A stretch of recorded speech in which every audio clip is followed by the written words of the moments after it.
बिस्मिल्लाहिर्रहमानिर्रहीम। अस्सलाम वालेकुम। उम्मीद है आप सब लोग खैरियत से होंगे। अल्लाह ताला आप सबको खैरियत से रखे, आमीन। आज मैं अपने किचन में बना रही हूँ आलू मूंगरे का सालन। तो ये मैंने लिए हैं, उसमें आधा किलो मूंगरे।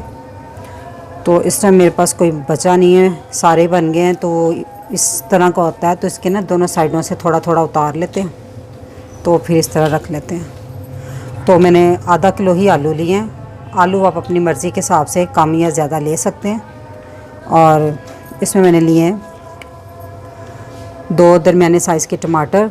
टमाटर आजकल बहुत महंगे हैं, तो अगर आप नहीं ये भी डालना चाहें ना, तो आप इसकी जगह थोड़ा सा दही यूज़ कर लें। ये 3-4 हरी मिर्चें उनको काट लिया है, और एक छोटी दरमियानी साइज़ की प्याज थी, बहुत बस कह लो कि छोटी थी। एक ये प्याज है, और 2 टमाटर हैं, और 3-4 हरी मिर्चें हैं। 1 टेबलस्पून लहसुन अदरक का पेस्ट। और इसमें मसालों में कुछ ज़्यादा मसाले नहीं डलते। हल्दी, मिर्च सुरख और नमक हस्बे ज़रूरत। मैंने इसमें हाफ़ टी स्पून हल्दी ली है, और 1.5 टीस्पून मैंने सुरख मिर्च ली है। आप अपनी टेस्ट के अकॉर्डिंग कम या ज़्यादा ले सकते हैं। तो अब हम इसको शुरू करते हैं। अगर आपने मेरा चैनल अभी तक सब्सक्राइब नहीं किया तो रेड बटन को दबाएं, और साथ घंटी के निशान को दबाना मत भूलें, ताकि मेरी हर नई वीडियो सबसे पहले आप तक पहुँचे। ऑयल मैंने पतीली में डाल के रखा है। ये 1 कप का चौथा हिस्सा मैंने ऑयल लिया है, मसलन 1/4 कप ऑयल है। तो इसमें मैं डाल दूंगी सबसे पहले प्याज,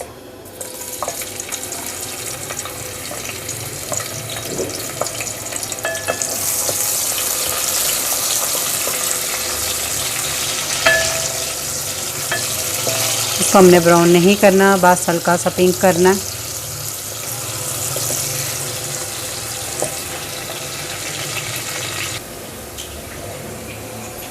थोड़ा सा प्याज को करने के बाद इसमें लहसुन अदरक डाल देंगे।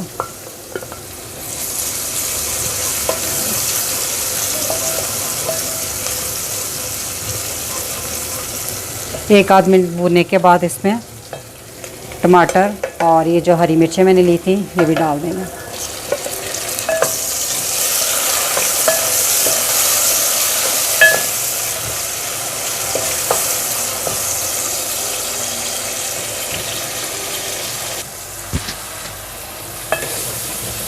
देखिए टमाटर अच्छे से साथ सॉफ्ट हो गया। तो अब हम इसमें डाल देंगे नमक, मिर्च और हल्दी।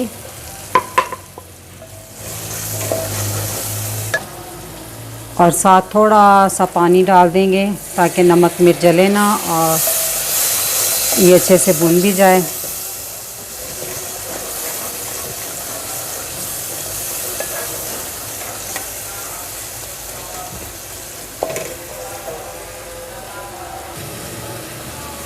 मसाला अच्छे से भुना गया, तो अब हम इसमें मूंगरे डाल देंगे।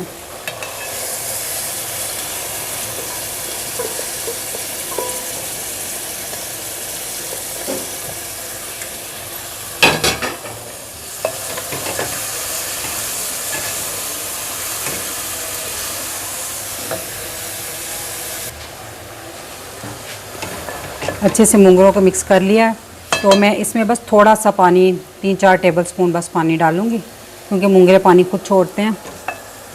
तो अब मैं हल्की आंच पर इसको ढक कर रख दूँगी इसके गलने तक। अपने इसको फुल कुक नहीं करना, थोड़ा सा रखना है। बाकी जो हम रखेंगे उसको आलूओं के साथ पकाएंगे। ये देखें मूंगरों ने ना पानी अपना इतना सारा छोड़ दिया, तो इसी में ये पकेंगे। तो बस इसके थोड़ा सा गलने तक हम इसको पकाएंगे, और पानी भी थोड़ा खुश्क हो जाएगा। आंच तेज़ नहीं रखनी है आपने इतनी।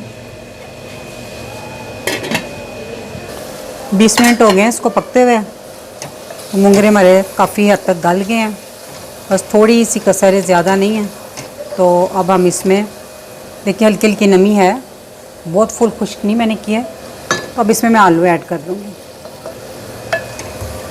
जो मेरी वीडियो देखते हैं उनको पता होगा कि मैं आलू कैसे काटती हूँ। मैं नमक वाले पानी में भिगो के रखती हूँ, बाद में धोकर इसको इसमें डालती हूँ। इससे ये होता है कि आलू ज़्यादा कुक हो जाए तो वो टूटता भी नहीं, और इसका फ्लेवर बहुत मज़े का बनता है, और आलू अंदर तक नमकीन हो जाता है, वरना ये फीके फीके बनते हैं हमेशा। तो मैं इसमें पानी नहीं डालूँगी, मैं इसको इसी तरह आलू खुद ही पानी छोड़ेंगे। तो इसको मैं हल्की आंच पर ऐसे दम पे ही रख दूँगी। बस थोड़ी सी तेज़ होगी, हल्की सी आंच होगी जिसमें ये हंडिया लगे भी ना, और दरमियान में एक आध दफ़ा चेक भी कर लूँगी। और आलू के गलने तक मैं इसको पकाऊँगी इसी तरह हल्की सी आंच पे। अगर आलू ना गलें तो उसमें फिर आप थोड़ा सा पानी डाल लीजिएगा, लेकिन ये नए आलू हैं, ये गल जाएंगे फ़ौरन।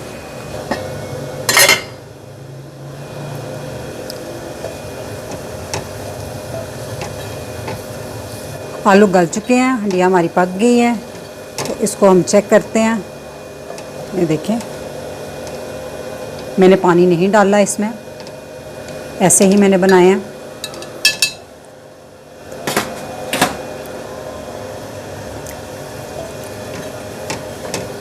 अब इसमें मैं धनिया डाल दूँगी।